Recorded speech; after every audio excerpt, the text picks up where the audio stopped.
to Les Schwab Tire Center's Outdoor GPS, presented by Fisherman's Marine and Outdoor. Good morning, everybody. I'm Owen Hayes. You're watching Les Schwab Tire Center's Outdoor GPS, presented to you by Fisherman's Marine and Outdoor, and I'm going to give you some reasons to head over there because you're probably going to want some of the Keith Archer gear, but we'll get to that in a second. Today is the 7th of September. Matter of fact, it's my last day here in town before I'm gone for a couple of weeks chasing elk. Wish me luck.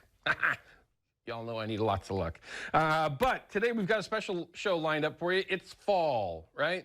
Everybody's been chasing fall Chinook now for, well, a month and 7 days-ish.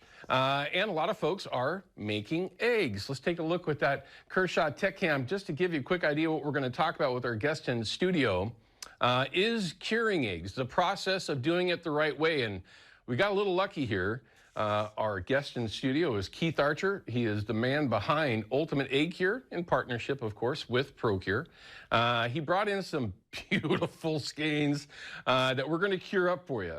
This is the time of year where everyone is putting eggs up to get ready for winter steelhead, latter part of fall Chinook and the tributaries. For that matter, getting things put up for spring Chinook as things turn around after the first of the year. Well, eggs are kind of fickle, all right?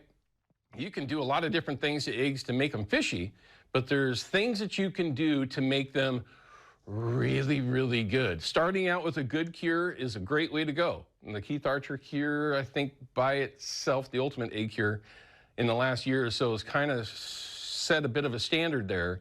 But there's a lot of things that you can do to make them even better, let alone the process of once you get a fish with those eggs, how to take care of them, how to get them out of the fish the right way to get them bled. Whoever it was, these weren't yours, right, Keith? They were somebody that hooked you up just for this show. For whoever that was, thank you for accommodating us on that. But all the blood's out of it. Everything is ready to go. And that is a huge key in getting eggs the right way when you ultimately end up fishing them with the Ultimate Egg Cure. Wow, that was a T-shirt. But we've got Keith here in the studio. He's got a couple of real secret things that he's going to talk about. And I know that you're going to go, what do you mean? Well, when you're talking about egg cures, most of the folks that are out there that are called egg fishermen, and there's a lot of folks out there that wish they were called an egg fisherman. Well, there's just a handful. It's the 10 percenters of the 100%, right, of egg people are actual egg people. Well, we got one of them, and there's some secret things that you can do. So many things that I could do right now, but I'm not. Just a secret little thing. And you're only going to see that here on GPS this morning with Keith Archer. So make sure you check out the entire show. We're going to have that. We're going to try to save as much time for Keith because y'all know we could do this for like literally hours. We could talk about this. This is one of those things that can make you a much better angler if you've got really good bait, right? We've all been out there when somebody in an egg bite was just kicking everybody else's butt, and you're just sitting back watching. Something here may help you be that one person that's out fishing everyone else. So unless you're fishing around Keith, just pay attention. We'll cover that as best we can. Okay, so we got a couple phone calls that are coming in. It looks like we got, is that Richard call a live report, Ryan? Okay, so we're going to try to get to Richard's call here in a second. Also Joel as well. So we're going to try to get to that. So let's go ahead. And of course, we're going to have our deal of the week for you, and we're going to have your Pike Minnow reward numbers as well later on towards the end of the show. But let's start showing you some of those photos that everybody's been sending in, and then we'll try to get a quick call in here before we go to our next segment. But if you want to learn how to send those photos in, just pay attention when we get done. We will make sure to line you up on how to actually do that. There's a dandy Chinook, 30-pound at Winchester Bay. I have not fished down there. And this is, it seems like every year you see some big, oh, look at that, a pronghorn. Betty's Butte pronghorn, look at that. There was hopefully we have a video or a photo or two to show of some of that early season bow hunt here in Oregon for antelope. There's been some really interesting pronghorn taken this year. Look at this one, nice little stash of fish, buoy 10. Yeah, you know, that silver fishery down there is going to be pretty darn solid. And some of the reports that I'll have to share this upcoming segment, the Columbia is turning around. The main stem is definitely turning on a little bit, and it's only going to get better this upcoming week. And pretty much the entire time that I'm gone is going to be the exact situation that I would be looking for to be confident for anywhere below Bonneville that's available to fish. There's a great photo right there. Golden hour jackpot. Michelle, thanks for sending the photo. Nice fish. Reports this morning have been a bit interesting, but we'll again get there. Lila's first king. Jeez. Man, there are some dandy. Have you been catching any Chinook, or are you just catching steelhead? Both, okay. Some great options out there, and we're going to show you how, with all these fish that are coming in loaded up with eggs, how you can get better at it yourself. Look at that. Mary's Marlin, Kona, Hawaii. Turns out you don't have to go to Hawaii to get yourself a marlin. You can go off the Oregon coast. There was just one caught just a week ago or so off the Oregon coast, believe it or not. We're trying to work on that story. It's definitely an interesting one. Paul at the mouth of the Willamette. Oh, okay, Springer. You can tell that there's a lot of photos that are still coming in, and if you've been sending photos in, just be patient. It'll pop up. Sometimes it takes a couple of weeks to get there, but we'll show you the easiest way to do it. The river that never disappoints, Amber. No, I don't recognize that bridge. I think that's the Rogue, but I could be wrong.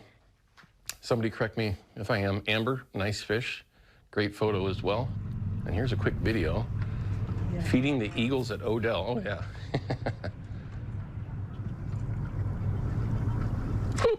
Look at that. God bless America. I say that every time I see a bald eagle. Thank you very much. Pretty cool. Look at that.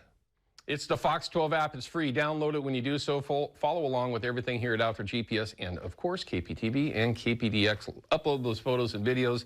If that doesn't work for you, you can upload them on our Facebook page or email them. Ryan will also line you up on that as best he can. Don't forget, though, go to GPS@abby's.com. Enter yourself in to win that giant pizza from Abby's and enjoy that. Matter of fact, I'm probably going to take some of that with me when I head out of here to go to camp. I'm excited about that. Okay, real quickly, let's get Richard's calling. He's got a report from Area 10. Richard, first things first, man, good morning to you. What's your report for everyone from Area 10? Oh, and it's typical coho season. Go out and put your ace high flies or your stacking body customs or your OAL 12R purple haze squids. Yeah. Get them down there 50 to 65 feet. Crank your speed up to 3 knots. Cover water and whack some coho. Three knots. Now for a Chinook guy, that's pretty quick. Okay, but you're chasing silvers. Any size to them up there? Yeah, and we did pretty good this morning.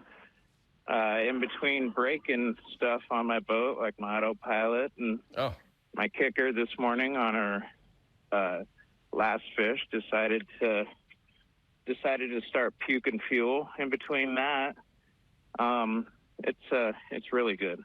Well, that's good to hear. Now, we got a report this past week. We actually had Bill in here, Bill Herzog, talking about pinks up in the same area, but now you're targeting silvers. How long is that fishery going to go for? It should go through the first week in October. Okay. There's still a few pinks out there to get the rest of your bonus limit, but they're definitely starting to fade fast. Well, there you go, everyone. There's your report for the Area 10 up north in the Puget Sound area. As always, Richard, we appreciate it. Now, make sure you watch the show if you can. We're going to teach you how to cure up eggs the right way. I know you maybe don't fish a lot of eggs, but I'm sure that you could if you had the right ones. Richard, thanks as always, man. We appreciate the update and the report from the Puget Sound area.